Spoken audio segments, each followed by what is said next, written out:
ข้ามาสงขะคาวนไลอีดอ่อนอีหนึ่งขนอกคัดเดไขมาลัดไหนในไตเฮาตาเดอมอื่นเปิ้นและสังตาเฮากวนไตเฮาปะเดกว่าไลไก่และสังนะปอมาตยในตรงวงไตเฮานะตังเปิ้นนะตังเฮานะเลยว่าตึกเล็กเกเอมังนะเนาะตึกแก็บนะย้อนหางเลยว่านั้นนะยกตัวอย่างเนาะในจุ่มไตเฮาจุ่มละจุ่มหนึ่งก็หลีในตับซึกเฮาตับซึกละตับซึกหนึ่งก็หลีนะ ห่างบ่เหมือนเปิ้นเนี่ยคำมาวนให้นั่นเนาะย้อนห่างเลยว่านั้นน่ะตัวแตกนั่นค่ะเนาะคายำหันมันนั่งไผซึกไทยเขาเนี่ยเพราะออกการมาเปิ้นหมอการไว้เปิ้นสอนการไว้ปันเหมือนจ้างหนังตาได้หากินก็ในวาสนาเจิ้งคือก็ในวาสนาเจิ้งคือเปิ้นปันการให้นะจื้ออันแลดนั่นก็จื้ออันมีจันลิกอิดนั่นก็สอน2-3ภาษาเพราะยาวการมาใครกว่าตั้งแล้วก็กว่าเนาะ ยกก็เคยวาสนาเฮ็ดจังหือเหมือนจังกวนศึกไทยก็หนึ่งนั้นมีพื้นฐานอังกฤษยกก็พื้นฐาน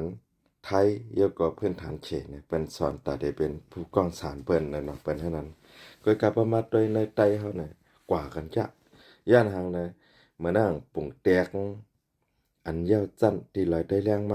าเมืองไทยเนี่ยก็ขาหันมาเป็นขี้เหล้ากำนำเนาะอันยาวจั้นวันให้มาเนี่ยก็ ข้าหันมาเป็นขี้เหล้ากำนำก็นั้นนะประมาทด้วยย้อนหาง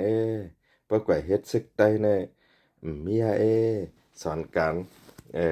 หมอความเขเลยการเฮ็ดการจอมเขหมอความอังกฤษได้กว่าเฮ็ดการจอมอังกฤษได้น่ะอันในเย้าในการซึกเข้ามาจังไหนขาวนว่าแลบเต็มมีแกมในประมาทด้วยในตรงวงกวนตรงวงไตในเมืองเกาะกรุงเทพเนาะ ประมาทัดด้วยนะแต่ได้สอนการปันกันแต่ได้เปิดห้องเรียนออนไลน์ปันกันละลายเนี่ยมีแต่ว่า1เหรียญเนี่ย250 1เหรียญเนี่ย100ว่ามันใช้เงินก็มันใจกวนหักเจอจัดนะเออเมืองใต้เขาเนี่ยผายเจ้าปังผ้าเจ้ายัดซึกก็ย้อนกวนพอมาขอดพัดจมใต้ก็ห้ามย้อนเงินนะพอมาว่าจุมกวนย้อนน่ะจังได้แล้วพระเนี่ยขึ้นมาวนตัวย อันแต่เด็กขอดพอดเหมือนจังสมาคมกวนจีนข่าวการกล้าขายก็ในมันวาสนาภายรัดชอบรัดกว่ามันวาสนาภายไล่สดเนี่ยเอาอยู่เนื้อมุกจุ้มเห1 อาทิตย์ใน1 ปอกมันแต่เลยมาไล่สดให้มันเข้าขวางมันสอนให้มันเข้าตรงวงกลมันสอนปั่นนะเจ้าเนี่ยมีไอ้ไก่เนี่ยใครถามถึงเนาะแกมในปอมาไล่สดปอมาเข้าขวางให้ไหนปอมาปอว่าเป็นมาโฆษณามา ขายของเนาะเพราะเปิ้นเปิ้นจ้างมาตัดได้เมื่อเฮาได้แต่ว่าเจาะหญ้านะเจาะหญ้าบันเปิ้นหาของเขาไล่ขายออกนะเจ้าไหนในแต้วเนี่ยมีนั่นเนาะอันนั้นก็บ่หมอไล่สดเราก็เจ้าเก่าแค่ไล่เงินเหลือนกำเหลียวหาเนี่ยได้ลองถามเถิมอยู่เนาะอ่าเพราะแต่ว่าจ่องยามจอยหาไหนมานั่งขายามจอยพี่น้องใต้หลายๆก็จอยหลายโหเหมือนเนี่ยมานั่งจุ้มก็จอยให้ปันกว่าขายของขายเสื้อปันก็เฮ็ดออนไลน์เนี่ยมากขึ้นจังได๋ก็มีเนี่ยอันนั้นก็จุ้มอันเฮายามจอยเขานั่นมันมีกะติหาเนี่ยใครถามถึงทั้งสองฝ่ายเนาะพี่น้องเขาฮู้จังเฮ็ดนี่ก็แต้มตอบมาในคอมเมนต์วิดีโอเนาะจื้ออันตึกใครเฮ็ดเนี่ยเมื่อแล้วเนี่ยรวยหรูจ่ายเงินโหลดจ่ายเน็ตไผเน็ตมันแห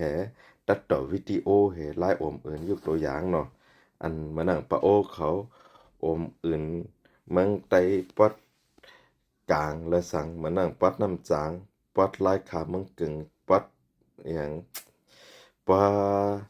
โหโป่งจังนั้นเนาะเขาโอมอื่นกว่าตั้งนำนะแต่ที่โอมอื่นเพิ่นให้เอาความลับเจ้าเก่าให้เพิ่นมาเฮ็ดมัดปงติ่น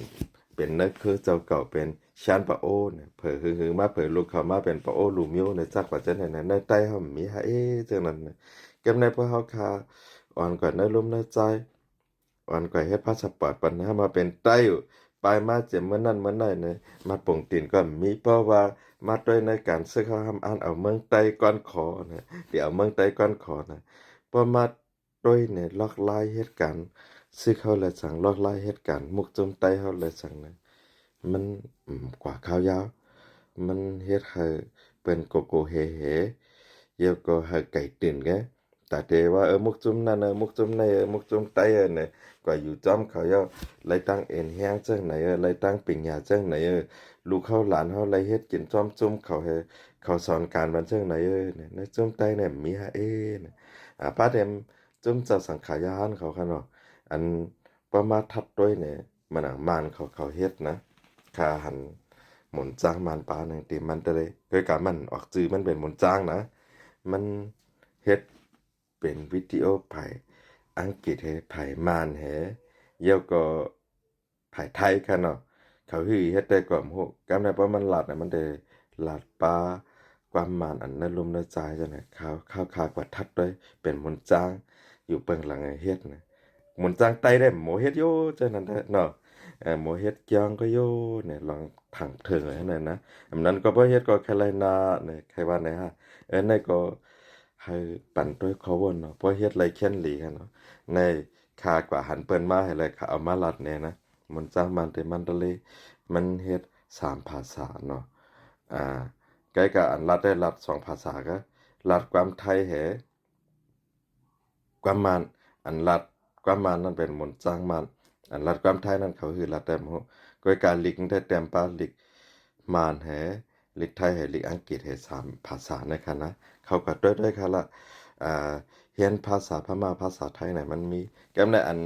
จุ่มอิดเฮ็ดอันเป็นย่างเขาออกมาเฮ็ดก็มีค่ะในไต้เขาจ่องมีเนี่ยใน YouTube หางขามหานาไต้ก้อยการในเพจได้หางคาหานก็ออกมาเฮ็ดละภายลิกไต้ลิกไทยก้อยการพอได้กว่าอะไรเนี่ยมันหลกกว่าหลายภาษาค่ะเนาะในก็ออกมาปั่นเขาวนตอนถ้าพี่น้องไต้เฮาค่ะเนาะยินจอมค่ะมาสงค่า